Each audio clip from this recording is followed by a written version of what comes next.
Mesdames, Messieurs, bonjour et bienvenue sur notre chaîne YouTube. Ici nous vous donnons la clé, alors si vous êtes nouveau, abonnez-vous et cliquez sur la cloche de notification pour ne plus rien manquer. Cela fait, on peut commencer.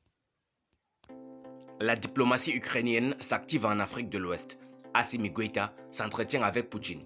Le président de la transition malienne, le lieutenant-colonel Assimi Goïta, a eu mardi 4 octobre un entretien téléphonique avec le président russe Vladimir Poutine. J'ai eu un riche entretien téléphonique avec son Excellence M. Vladimir Poutine.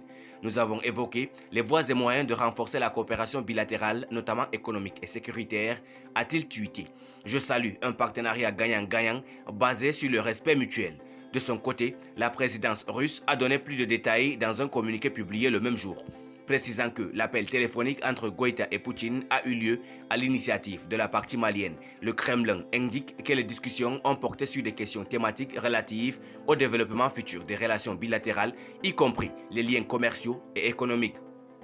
Goïta et Poutine ont mis en exergue l'importance de l'initiative russe de faire don au pays dans le besoin de 300 000 tonnes d'engrais bloqués dans les ports européens en raison des sanctions illégitimes, poursuit le communiqué, et d'ajouter que les deux dirigeants ont réaffirmé leur intention mutuelle de renforcer davantage la coopération russo-malienne dans la sécurité dans le but d'éradiquer les groupes terroristes à travers le territoire malien. Enfin, conclut le communiqué, le président russe a invité son homologue malien à prendre part au deuxième sommet Russie-Afrique prévu à Saint-Pétersbourg à l'été 2023. Il s'agit du second entretien téléphonique entre Goïta et Poutine à moins de 2 mois, après celui du 10 août dernier, toujours à l'initiative de Bamako. Si le premier entretien est intervenu au lendemain de la réception par les autorités maliennes de nouveaux équipements militaires russes, l'échange de ce mardi intervient également surtout à un moment particulier des relations entre les deux pays. Le 27 septembre dernier, une bagarre entre les militaires maliens et des hommes de la société militaire privée russe Wagner a dégénéré dans le camp militaire d'Ansongo, faisant au moins 2 morts du côté des Fama.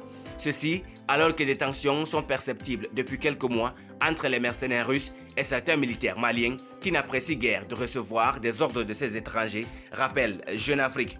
L'entretien téléphonique a également eu lieu le même jour qu'un pilote russe a été tué dans le crash de son avion récemment livré à l'armée malienne près de Gao, a indiqué un responsable militaire sous couvert d'anonymat.